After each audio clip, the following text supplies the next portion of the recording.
supaya kuasa Tuhan, hadirat Tuhan ada di tengah-tengah kita. Dan kita masih bersyukur pagi ini kita akan naikkan pujian. Belum pernah ada kasih di dunia ini selain Yesus Kristus. Haleluya.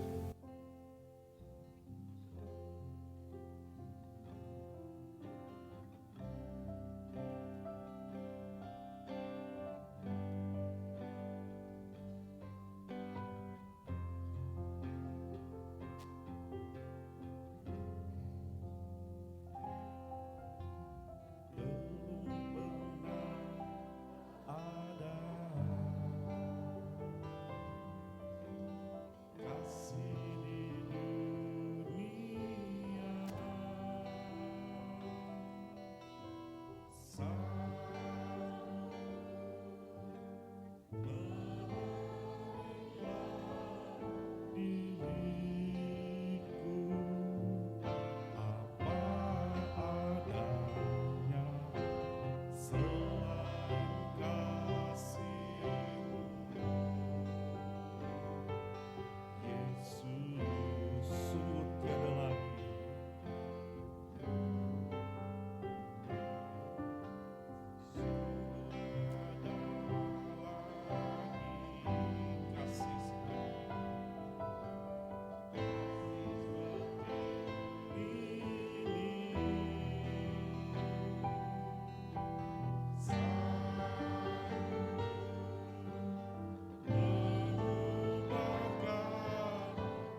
pengharapan Bapak Pendeta Dr. Martin Stefanus, kami persilakan.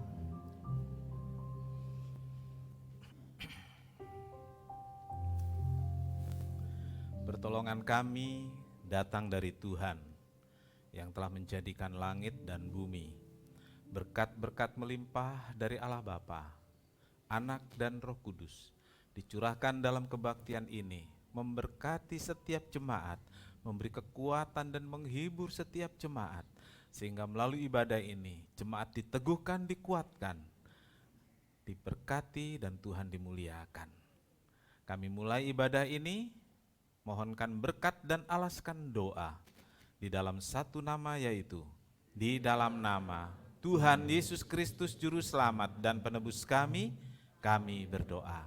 Amin. Silahkan duduk. Puji Tuhan, kita percaya bahwa Yesuslah pengharapan di dalam dunia ini, sebab tanpa Dia kita bisa apa-apa. Oleh karena itu, mari terus berpengharapan pada Tuhan. Kita akan pujian, Yesuslah pengharapanku di tengah badai hidup ini. Haleluya.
Sama-sama kita gerakkan tangan kita gerakkan badan kita untuk memuji nama Tuhan. Bebaskan roh kita untuk nama Tuhan.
Pujian Allah ditinggikan dengan sorak-sorak.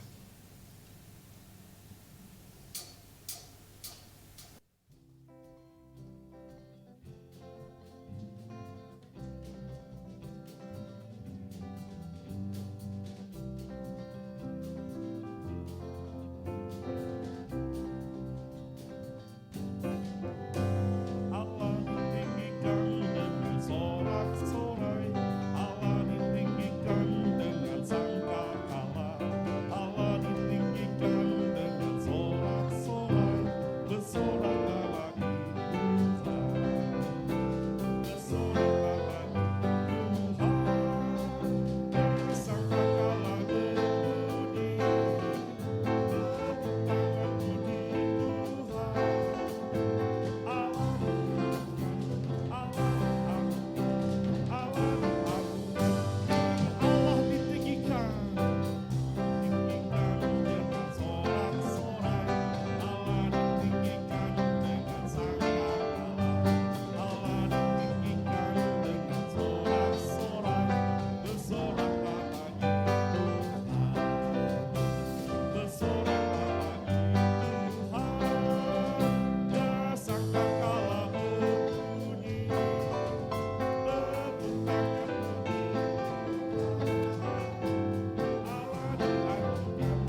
bersama-sama.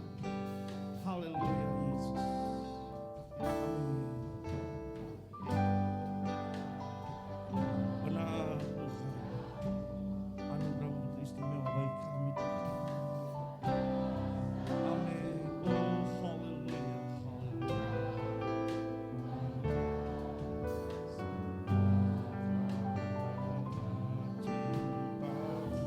Ini hidupku Tuhan, pimpin jalanku Tuhan. Haleluya. Pimpin jalanku, kasih-Mu mengubahkan. Kasih-Mu mengubah hidupku. Kau memilihku, selamatkan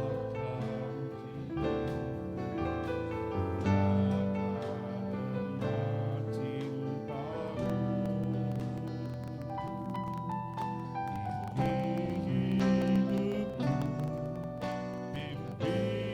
Yesus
selama ku hidup. Kau alasan selama ku hidup.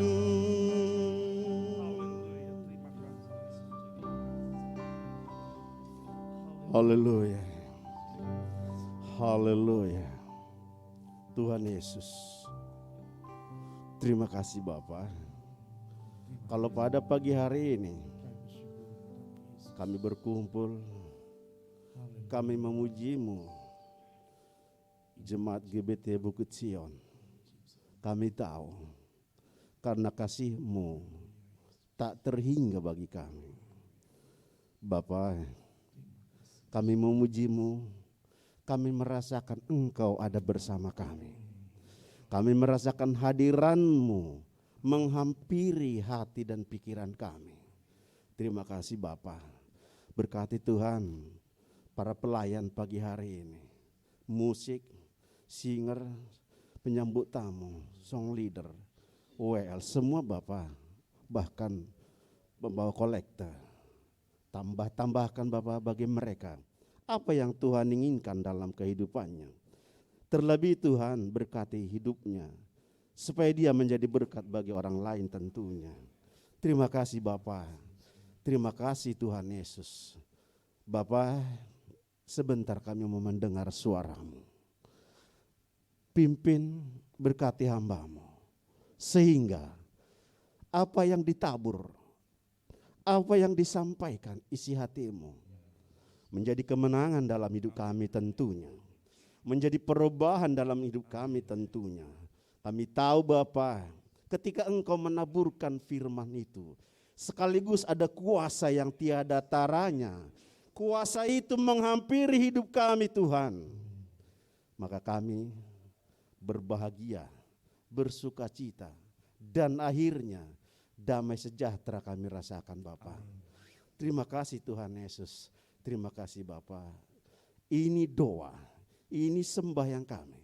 Kami sambut firman-Mu yang hidup di dalam nama Yesus. Dalam nama Yesus Kristus kami berdoa. Amin. Silakan duduk dan firman Tuhan akan disampaikan oleh Bapak Pendeta Dr. Martin Stefanus MTH. Kami silakan. Selamat pagi Bapak Ibu Saudara. Senang bertemu dengan saudara di ruangan ibadah ini. Karena disinilah kita bisa bertemu dengan Tuhan kita bisa mendapatkan berkat-berkat dari firman Tuhan, pujian, dan dari doa-doa kita. Puji Tuhan. Lalu saudaraku, hari ini sebagai penutup dari serial Bapa yang Mengasihi ini, yaitu tentang yang terdahulu jadi terakhir. Nah ini saudaraku, yang terdahulu jadi terakhir. Ini penting saudaraku, supaya jangan kita lengah lalu menjadi tertinggal.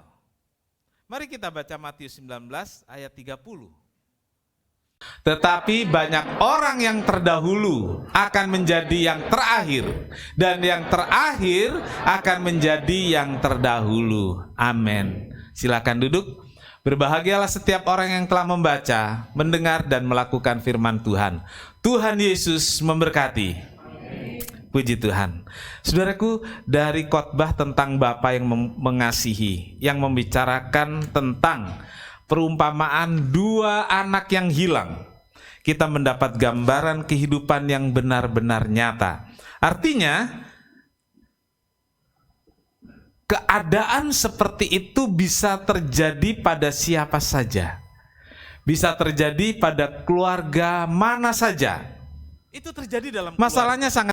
Tetapi ini yang harus diingat. Apakah itu orang tua pilih kasih atau anak yang merasa kurang diperhatikan, atau apapun juga itu bisa terjadi pada siapapun, keluarga manapun juga. Tetapi setiap orang, setiap anak-anak, setiap individu dalam keluarga mempunyai tanggung jawabnya masing-masing. Amin. Anak-anak korban pilih kasih, ingat. Yang merasa kurang diperhatikan, ingat, kalian punya tanggung jawab sendiri untuk hidupmu. Tidak bisa hanya mengandalkan orang tua. Tidak bisa bergantung pada keadaan. Jangan menyalahkan orang tua, jangan menyalahkan keadaan. Saudaraku, ini bukan buat anak-anak yang sekarang jadi anak. Tapi ada orang tua yang dulu memang juga anak-anak dalam keluarga. Bapak Ibu, pernah nggak saudara merasa orang tua saudara dulu, waktu Bapak Ibu masih di rumah, merasa orang tua pilih kasih? Ada nggak? Ada apa banyak?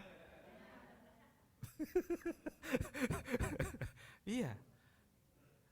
Nah, kalau saudara bergantung pada keadaan itu, kesel sendiri, saudara bisa seperti sekarang? Tidak. Kita punya tanggung jawab terhadap diri kita sendiri. Tidak bisa bergantung pada keadaan, tidak bisa bergantung pada sikap orang tua. Setiap orang harus berjuang untuk dirinya sendiri, amin. Setiap orang harus bertarung untuk meraih cita-citanya dan masa depannya sendiri. Nggak bisa bergantung pada orang lain, nggak bisa bergantung pada orang tua. Bapak Ibu pernah mengalami orang tua nggak adil, orang tua pilih kasih. Tapi sekarang kenapa saudara bisa seperti sekarang ini? Karena saudara punya tanggung jawab terhadap diri sendiri. Juga itu anak-anak sekarang, anak remaja, anak kaum muda, youth. Ingat, terserah bagaimana keadaan sikap orang tuamu terhadap engkau. Engkau punya tanggung jawab sendiri terhadap hidupmu. Amin. Engkau harus bertarung, berjuang menghadapi masa depan, gak bisa mengandalkan siapapun. Nah, dalam perjuangan itulah saudara-saudara sering terjadi peristiwa yang tidak terduga. Iya, macam-macam. Harapan si bungsu berhasil kan? Tapi yang terjadi gagal. Bisa seperti itu. Dan bisa terjadi hal-hal lain yang membuat, istilah anak muda sekarang, membuat mental breakdown. Membuat putus asa, membuat kehilangan harapan, sampai pada stres dan depresi. Saudaraku, setiap orang harus bangkit. Jangan mudah menyerah dan berusaha terus berada di barisan depan. Amin. Berada terus sebagai yang terdahulu, yaitu di barisan depan. Tetapi tidak sedikit yang gagal dan tidak mau berusaha bangkit. Tidak sedikit, saudaraku. Ada yang menyerah kalah. Dan ketika orang nggak mau bangkit dan menyerah kalah, itulah yang kemudian membuat yang terdahulu menjadi yang terakhir. Yang berada di barisan terdepan, yang start duluan, kemudian jadi paling belakang. Iya. Tidak sedikit itu, saudaraku, yang start duluan.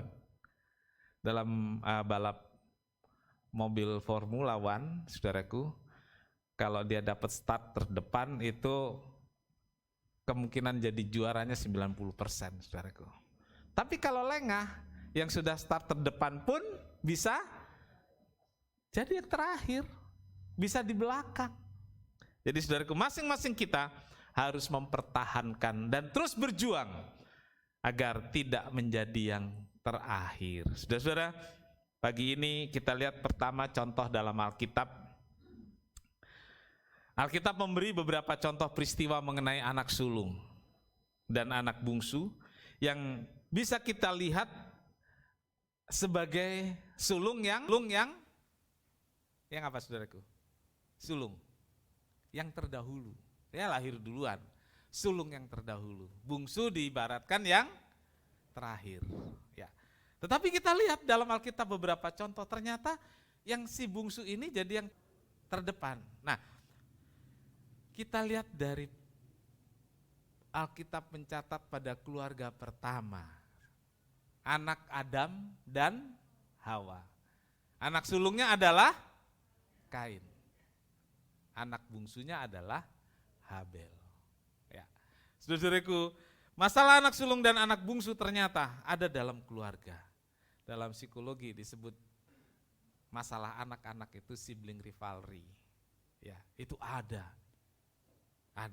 Tapi saya beri clue sedikit ya. Sibling rivalry itu biasanya disebabkan oleh orang tua. Ya. Saya tanya Bapak Ibu, pernah nggak bilang gini ke anaknya, kepada salah satunya, kamu tuh ya cobalah seperti kakakmu, atau ke kakaknya, coba kamu seperti adikmu, kan dia lebih begini-begini. Pernah enggak? Jujur, yang enggak pernah punya anak tunggal. Kalian menyebabkan anak berantem. Berantemnya kapan? Saya kasih tahu saudaraku, berantemnya bisa seumur hidup. Sampai dia tua, apalagi hidupnya susah, dia akan bilang, memang mamaku, memang papaku dulu bilang begini, aku enggak kayak adikku, aku enggak kayak kakakmu. Seumur hidup, bahkan sampai mati. Setelah mati dia enggak ingat lagi. Iya saudaraku, apalagi kalau hidupnya menderita. Kalau hidupnya senang dia akan begini, biarpun saya dulu direndahkan di rumah, enggak dianggap oleh orang tua, sekarang no. Jadi saudaraku, kalimat yang saya bilang tadi, itu melukai hati anak dan membuat itu sibling rivalry, berkepanjangan dalam keluarga. Dan saudara gak usah kecil hati, tapi bisa memperbaiki. Sebab itu sudah terjadi, terbentuk sejak keluarga pertama dijadikan. Dan minta ampunlah kepada Tuhan. Selesaikan itu dalam keluarga. Kejadian 4 ayat 4 dan 5. Habel juga mempersembahkan korban persembahan dari anak sulung kambing dombanya, yakni lemak-lemaknya. Maka Tuhan mengindahkan Habel dan korban persembahannya. Tetapi Kain dan korban persembahannya tidak diindahkannya, lalu hati Kain menjadi sangat panas dan mukanya muram. Sampai di situ. Saudaraku, coba kita lihat.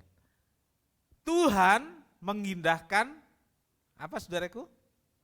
Disebut nama. Siapa? Tuhan mengindahkan Habel. Baru kemudian persembahannya. Walaupun persembahannya itu mungkin bagus, tapi Tuhan gak melihat persembahannya lebih dulu. Lihat siapa? Orangnya. Baru kemudian persembahannya. Kepada Kain juga seperti itu saudaraku. Jadi ini bukan soal persembahan atau masalah jenis persembahan atau jumlah persembahan atau korbannya. Tetapi Tuhan melihat pribadinya. Maka Tuhan mengindahkan Habel dan korbannya. Tetapi Kain, Kain kan dibilang, tetapi Kain yang dilihat siapa? Kain. Bukan korban Kain lebih dulu yang dilihat, tapi Kain. Nah saudaraku, walaupun Kain anak sulung yang punya hak lebih dalam keluarga, punya plus-plus dalam keluarga, itu anak sulung. Tetapi saudaraku, Tuhan mengindahkan Habel. Mengapa saudaraku? Tuhan berkenan mengindahkan, berkenan kepada Habel. Kehidupan Habel berkenan kepada Tuhan. Dan inilah yang membuat Habel diindahkan. Dan inilah yang kemudian membuat Habel yang belakangan lahir menjadi terdahulu. Kita tahu karena dia lebih diperkenan Tuhan. Ya, dia lebih diperkenan Tuhan. Kemudian kita lihat juga tentang Esau dan Yakub. Siapa yang sulung? Siapa yang sulung? Esau. Nah ini cerita klasik saudaraku ya. Cerita klasik. Tidak asing lagi bagi kita. Dan ini berkaitan dengan apa saudaraku kalau ingat Esau dan Yakub? Makanan. Saya pikir saya keliru saudaraku, karena sop kacang merahnya minggu lalu. Harusnya sekarang saya taruh di sini, wangi gitu ya. Saudara lapar. Ya, sop kacang merah membuat segalanya berubah dalam hidup anak kembar ini. Ya, dia twin, kembar. Bahkan sampai keturunannya sampai sekarang ini bermasalah saudaraku. Dalam Kejadian 25 ayat 29 sampai 34 saya nggak baca. Kan? Walaupun Esau yang sulung, tetapi berkat kesulungan kemudian diterima oleh Yakub. Alkitab mencatat dengan kalimat ini saudaraku. Esau memandang ringan hak kesulungannya. Dalam ayat 34 bagian terakhir, demikian Esau memandang ringan hak kesulungan. Dari memandang ringan hak kesulungan ini, Dia kehilangan semua, kehilangan berkat kesulungan. Dia bilang, apa gunanya hak kesulungan kalau saya lapar? Apa gunanya hak kesulungan? Sebentar lagi saya mati kalau nggak makan. Saudaraku, bukankah itu yang terjadi dalam hidup banyak orang sekarang ini? Karena kacang merah, karena hal-hal jasmani, nggak mau nahan sedikit, nggak mau menderita sedikit. Apa sulitnya? Menunggu masak sebentar. Tapi ini enggak, saudaraku, udah sini. Ya enggak guna hak kesulungan juga. Dan dari situlah kemudian, saudaraku, Yakub yang mendapat berkat kesulungan. Saudara-saudaraku, Yakub yang terakhir, Yakub yang bungsu, justru dialah yang menjadi terdepan dengan menerima berkat-berkat kesulungan. Ingat itu, jangan anggap ringan perkara-perkara rohani. Ingat, jangan anggap ringan hal-hal rohani, lalu menukarnya dengan hal-hal jasmani, termasuk waktu ibadah kita itu hal rohani. Jangan tukar dengan kesenangan duniawi. Jangan terlena, karena masa pandemi kita online, kan bisa nggak ikut ibadah sekarang, Senin kan masih ada YouTube-nya dan seterusnya. Itu yang terjadi, saudaraku. Ya, kan di rumah juga ibadah. Saudaraku, kita menukar hak kesulungan dengan hal-hal duniawi dan kita nggak terima berkat. Nggak terima berkat-berkat rohani. Saudaraku, kita lihat satu gambaran lain tentang orang Farisi dan pemungut cukai. Saudaraku, orang Farisi adalah tokoh terdepan dalam keagamaan dan budaya Yahudi. Orang Farisi, tokoh agama, tokoh kebudayaan dalam kalangan Yahudi. Sampai-sampai Tuhan Yesus berkata, saudaraku, tentang orang Farisi ini. Kalau kehidupan agamamu tidak lebih benar dari orang Farisi dan ahli Taurat, kamu nggak masuk kerajaan sorga. Ya. Itu ditulis dalam Matius pasal 5 ayat 20. Kalau hidup agamamu tidak lebih benar, artinya mereka itu benar-benar mematuhi Taurat. Kalau kita ini sekarang sebagai orang Kristen nggak lebih benar dari orang Farisi, nggak masuk kerajaan sorga. Kan berat, saudaraku. Tapi kita kan bilang ada anugerah, kan gitu ya. Menggampangkan. Setelah dapat anugerah, hidup kita harus lebih benar. Kita harus dipacu untuk hidup lebih benar, taat lebih sungguh-sungguh, supaya kita tetap berada di barisan depan. Ya. Tetapi saudaraku, ada seorang pemungut cukai yang dipersoalkan oleh orang Farisi ternyata. Nah, pemungut cukai ini kemudian Tuhan bilang, pemungut cukai itu Sakius, orang berdosa. Dekat juga orang Yahudi lain gak berani, saudaraku. Tapi Alkitab mencatat justru begini, saudaraku.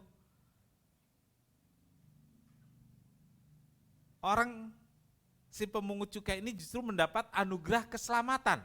Ya, dapat anugerah keselamatan dalam Lukas 19 mengatakan, kata Yesus kepadanya, hari ini telah terjadi keselamatan pada rumah ini. Rumah siapa? Rumah pemungut cukai, Sakius. Orang ini pun anak Abraham.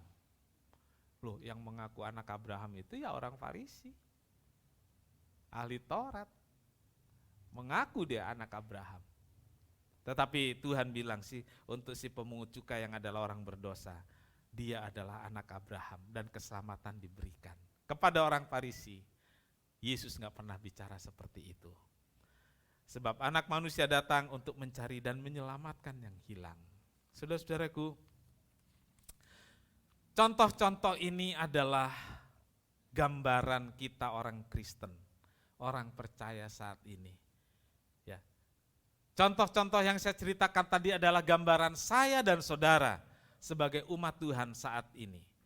Baik sebagai pribadi maupun sebagai umat sebagai jemaat Tuhan.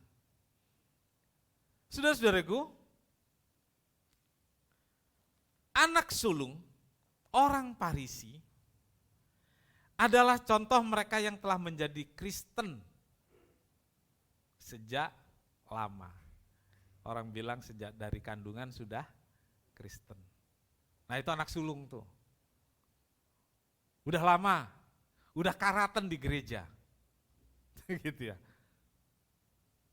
Sudah sekian lama jadi orang Kristen, sudah sekian lama jadi jemaat satu gereja. Dan orang-orang ini saudaraku biasanya merasa punya hak-hak istimewa di hadapan Tuhan atau di gereja. Ayo, coba koreksi diri kita masing-masing. Karena sudah merasa duluan jadi jemaat, ini di mana-mana ada, lalu merasa punya hak, kadang-kadang ada yang merasa punya hak ngatur gereja dan ngatur pendeta lu saudaraku. Karena merasa anak sulung, udah lama di sini. Pak pendetanya belum ada aja, saya sudah jadi jemaat di sini. Bisa ya? Bisa enggak? Bisa, kalau di gereja mainstream kan bisa. Di gereja Pantekosta juga bisa. Apalagi di generasi kedua. Lah, kamu belum lahir, saya udah jadi majelis di sini. Coba, saudaraku. Bisa kan? Tapi dia merasa berhak mengatur itu, saudaraku biasanya. Nah, ingin diperlakukan istimewa, tapi enggak bertumbuh. Merasa sudah cukup rohani. Merasa sudah ini dan itu, sudah mapan rohani. Sehingga justru orang-orang seperti ini stagnan. Stagnan. Gitu. Kalau kita berhenti mungkin kita bilang nggak mundur. Tapi orang lain akan melewati kita. Iya. Nah sementara itu saudaraku, si pemungut cukai. Siapa si pemungut cukai? Sakius. Gambaran siapa? Gambaran petobat baru. Ya, gambaran petobat baru. Gambaran orang Kristen yang baru percaya. Ya, gambaran jemaat-jemaat baru. Biasanya kalau ada jemaat baru, si anak sulungnya cuma lihat dari jauh. Lu ya? Gitu ya. Yang baru ini ternyata merasa tertinggal. Dia mau buru-buru, mau kejar. Jadi orang-orang seperti ini lebih setia, lebih mau berkorban. Sehingga kemudian yang tadinya stagnan disusul, dilewatin. Yang terdahulu jadi belakangan, jadi terakhir. Ya, nah, kita akan bahas sedikit tentang mengapa yang terdahulu jadi yang terakhir. Ini penting saudaraku, supaya jangan kita yang sudah terdahulu, udah duluan kita, kemudian jadi terakhir. Nah, melalui contoh yang kita bahas, marilah kita belajar jangan sampai, ya, jangan sampai kita jadi yang terakhir. Ini saudaraku, merasa haknya lebih besar, lebih unggul, iya. Ada yang suka nonton Spider-Man? Ada Paman Ben? Ya, di sini ada Paman Ben yang gemuk itu. Ya, Paman Ben di Spider-Man itu ada bilang, ingat dalam kekuatan yang besar ada tanggung jawab yang besar. Ya, ya. Remember, with great power comes great responsibility. Ya, dalam kuasa, dalam kekuatan yang besar, ada tanggung jawab yang besar. Kalau saudara merasa sebagai jemaat yang sudah lebih dulu di sini, merasa punya hak lebih besar, tunjukkan apa saudaraku? Tunjukkan tanggung jawab yang besar. Jangan jadi penonton, jangan melihat orang lain saja. Tunjukkan tanggung jawab yang besar. Hak yang besar akan punya arti jika disertai dengan tanggung jawab yang besar. Bayangkan kita semua di sini, jemaat punya tanggung jawab yang besar terhadap gereja. Waduh, gereja kita akan bertumbuh lebih pesat lagi. Amin. Ya, jangan sampai kita yang sudah berada di depan, sudah terdahulu, karena nggak punya tanggung jawab, nggak menyertai hak dengan tanggung jawab yang besar, kita akan tertinggal. Hak yang besar tidak disertai dengan tanggung jawab yang besar akan sia-sia, nggak ada artinya. Jadi saudaraku, ayo jangan sampai kita jadi terakhir. Tunjukkan tanggung jawabmu, jangan haknya saja. Amin. Haleluya, puji Tuhan. Kemudian kemapanan dan kenyamanan. Saudaraku, kita membutuhkan kemapanan dan kenyamanan dalam segala hal. Benar saudaraku? Tetapi jangan sampai kemapanan, kenyamanan itu membuat kita lengah dan menjadi malas dan gak setia.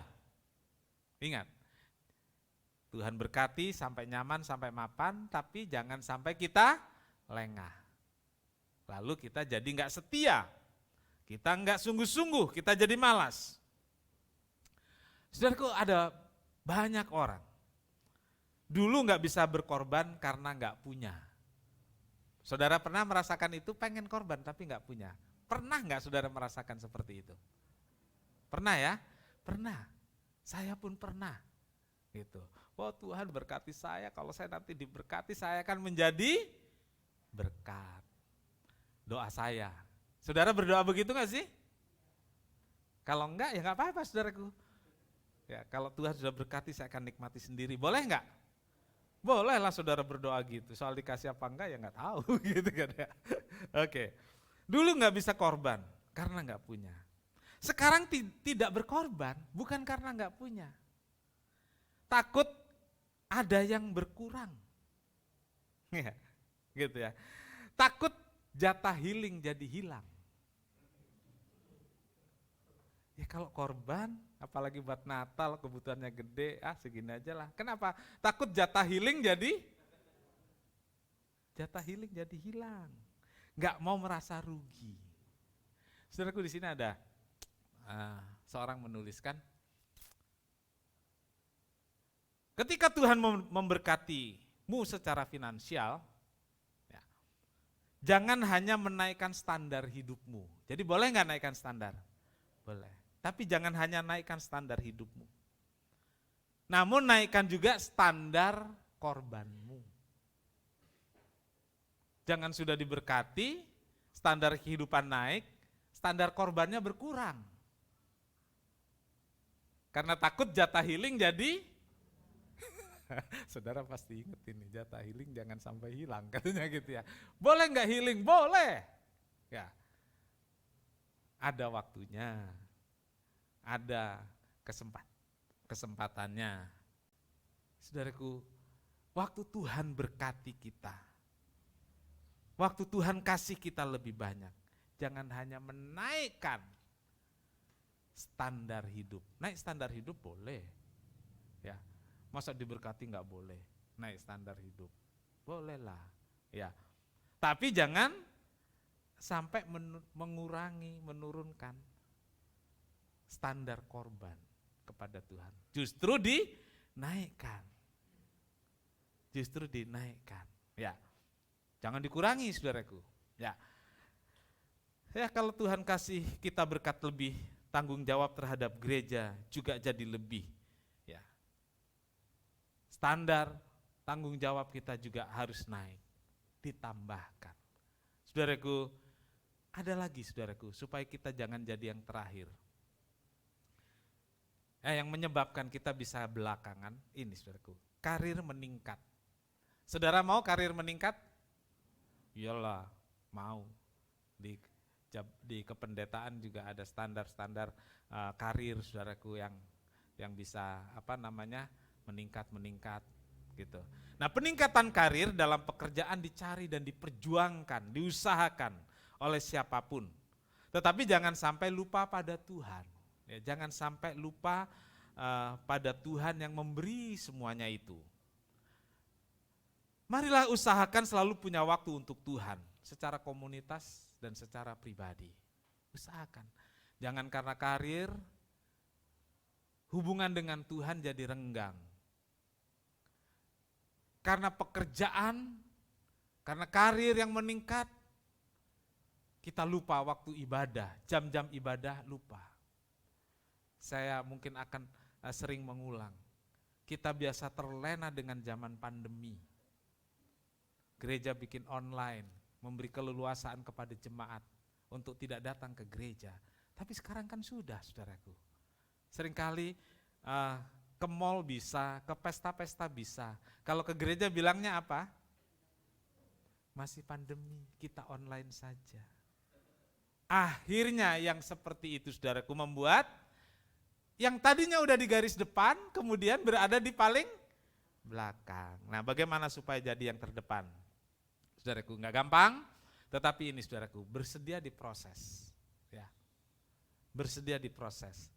Tidak ada hasil yang baik jika diperoleh secara instan. Saudara, mie instan kita suka. Enak enggak? Enak. Mana enak sih sama mie? Mana enak sih sama mie Banyumas saja? Enak mana? Sama mie Medan? Mana lebih enak? Tapi banyak orang seneng yang instan daripada yang diproses. Kenapa mie Medan, Banyumas enak? Sebelum dimakan ada satu proses yang lebih panjang. Enggak 5 menit dimakan, enggak, saudaraku. Ada proses yang lebih panjang. Artinya saudaraku, kalau kita mau tetap yang terdepan, kita harus mau diproses. Ada quotes, hasil tidak akan mengkhianati proses. Kalau prosesnya bagus, hasilnya pasti bagus. Ini mungkin beda dengan quotes ya. Kalau quotes itu di motivator bilangnya apa? Proses tidak mengkhianati, kebalik saudaraku. Hasil itu tidak mengkhianati proses. Kalau prosesnya benar, hasilnya pasti bagus. Prosesnya enggak bagus, hasilnya enggak bagus. Ya. Jadi saudaraku, ayolah bersedia diproses. Ya, diproses itu enggak gampang saudaraku. Ada hal-hal yang harus diperhatikan, dikorbankan, mungkin sakit, tapi akan mendatangkan hasil yang lebih baik daripada instan. Ya, dulu kalau ada pemimpin tiba-tiba muncul, dulu namanya pemimpin karbitan bukan instan. Ya, pisang masih hijau, dikarbit, besok bisa dijual. Ya, nggak enak lah, matang pohon lebih enak. Pisangnya mana ini? Ya, berani bayar harga. Saudaraku, untuk tetap terdepan harus berani bayar harga. Agar tetap berada di depan, saudaraku, kita harus mau bayar harga. Bayar apa saudaraku? Bayar harganya. Enggak ada yang gratis di dunia ini. Kecuali sop di gereja ini, sop kacang merah. Gitu ya. Iya, enggak ada yang gratis di dunia ini saudaraku. Ketika diproses kita harus rela bayar harga. Korban waktu. Korban tenaga. Termasuk di sini saudaraku korban materi. Saudara ke gereja naik angkot bayar enggak? Untuk ke gereja aja harus bayar harga. Gitu. Tapi biasanya orang bisa bayar harga berkorban, bisa korban materi, korban waktu, korban tenaga, korban pikiran bisa. Tetapi saudaraku kadang-kadang yang paling sulit itu adalah korban perasaan. Baper lah gitu dah. Ya baru dikhotbahin begini aja besok nggak datang ke gereja. Karena seorang lama Pak Pendeta nyinggung-nyinggung. Kalau itu mengena di hati saudara dan saudara merasa tersinggung, berarti Tuhan mau koreksi saudara dan mau perbaiki. Amin. Ya Tuhan mau perbaiki. Ya kita harus rela termasuk korban perasaan saudaraku. Supaya kita terus berada di barisan terdepan, nggak jadi yang terakhir. Lalu yang terakhir di sini saudaraku konsisten dan persisten. yakin jalani dengan gigih, dengan semangat, konsisten, persisten, ya. Jalani dengan semangat, dengan gigih. Karena saudaraku banyak hal yang terjadi, mental breakdown, itu bisa dialami oleh siapapun. Patah semangat, ngintip terus, ya kan? Saudaraku, namun kalau kita gigih, tetap semangat, kita akan jadi yang terdepan. Apapun yang terjadi, kita harus semangat, ya kita harus memperjuangkan segalanya. Api semangat itu kita jaga dan terus berharap kepada Tuhan. Saudaraku, ada quotes nih. Ya. Terus ya. Jangan berpikir untuk jadi yang terbaik. Jangan berpikir untuk jadi yang terbaik. Don't think to be the best. But start to do the best in order to be the best. Jangan berpikir untuk jadi yang terbaik, tapi lakukanlah, bertindaklah, kerjakanlah, perjuangkanlah untuk jadi yang terbaik. Jangan mikir doang. Ya.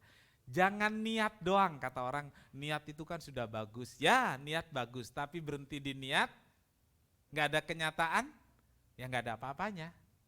Gitu. Kita harus perjuangkan untuk jadi yang terbaik.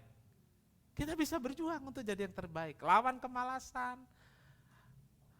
lawan semua yang menghalangi, sehingga kita terus maju, kita akan jadi terdepan.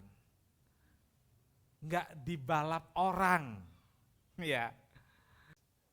Saudaraku, kita bisa koreksi diri kita, dan kita bisa memacu diri kita untuk tetap berada di barisan terdepan. Yang di belakang, yang terakhir, anak bungsu, gas, pol, supaya bisa sama-sama di bagian depan. Saudara-saudaraku, mari kita datang pada Tuhan. Kita mau serahkan semua kepada Tuhan. Dan paculah dirimu untuk tetap terdepan. Amin, Tuhan memberkati.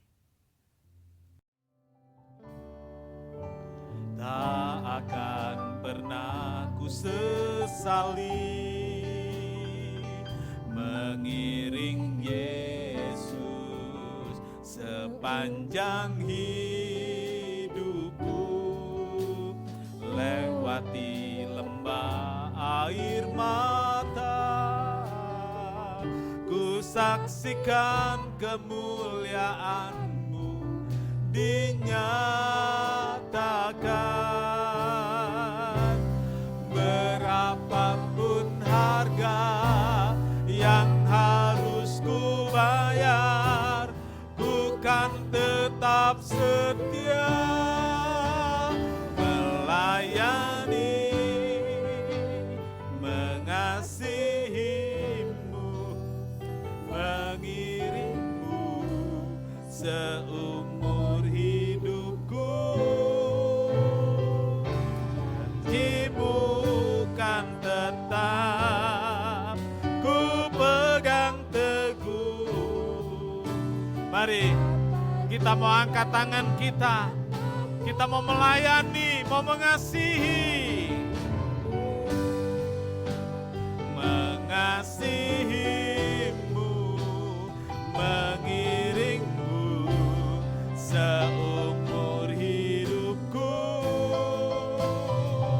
Janji-Mu kan tetap ku pegang teguh sampai ku dapat mahkota kehidupan.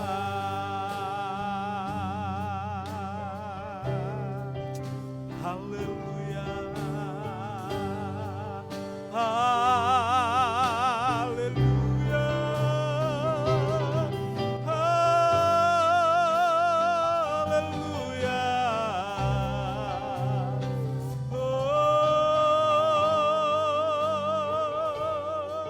Haleluya.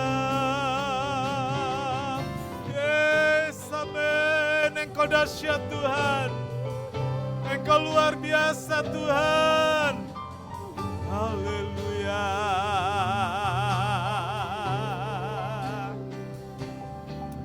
Haleluya.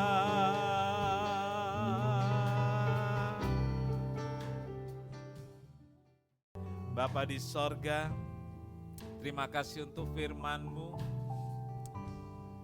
Beri Roh Kudus di hati kami, membangun kembali hidup kami, sehingga kami yang sudah tertinggal bisa menjadi yang terdepan. Kami yang ada di depan bersemangat terus untuk menjaga diri untuk tidak menjadi yang terakhir. Terima kasih Tuhan, kiranya Roh Kudus menolong kami. Tanpa Tuhan kami enggak sanggup, tanpa Tuhan kami enggak mampu. Tuhan, tolonglah kami. Terima kasih Tuhan Yesus, terima kasih biar firman-Mu menolong kami untuk terus setia sampai kami mendapatkan mahkota kehidupan itu. Berkati seluruh jemaat, berkati seluruh pelayan-pelayan Tuhan, hingga kami semua berada di barisan depan sampai kami meraih mahkota yang Tuhan janjikan, yaitu mahkota kehidupan. Terima kasih Tuhan, memberkati korban persembahan persepuluhan anak-anak-Mu balas berlipat ganda, sehingga Tuhan dipermuliakan. Terima kasih Tuhan Yesus, terima kasih.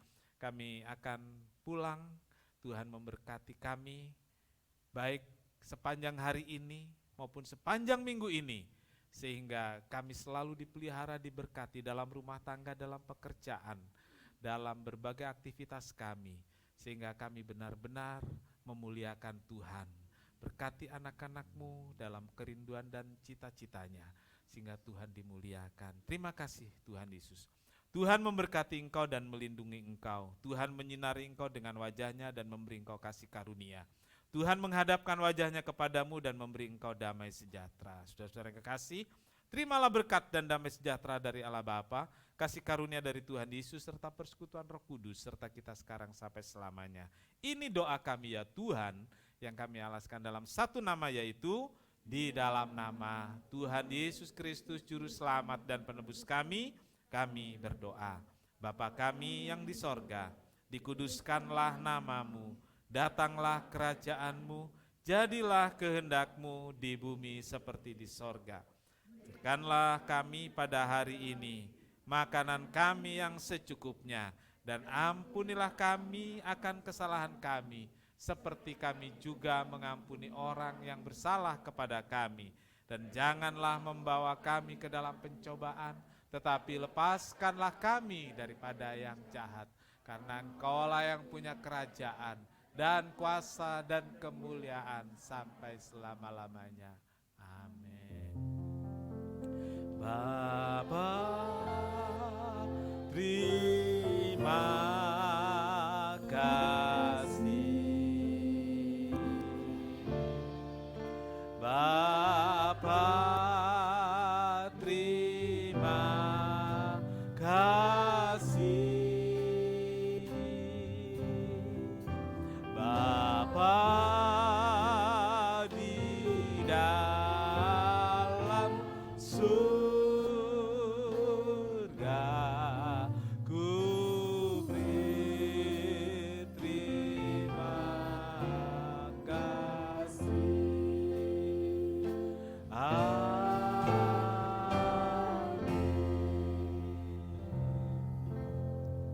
Sekian kebaktian, Tuhan Yesus memberkati.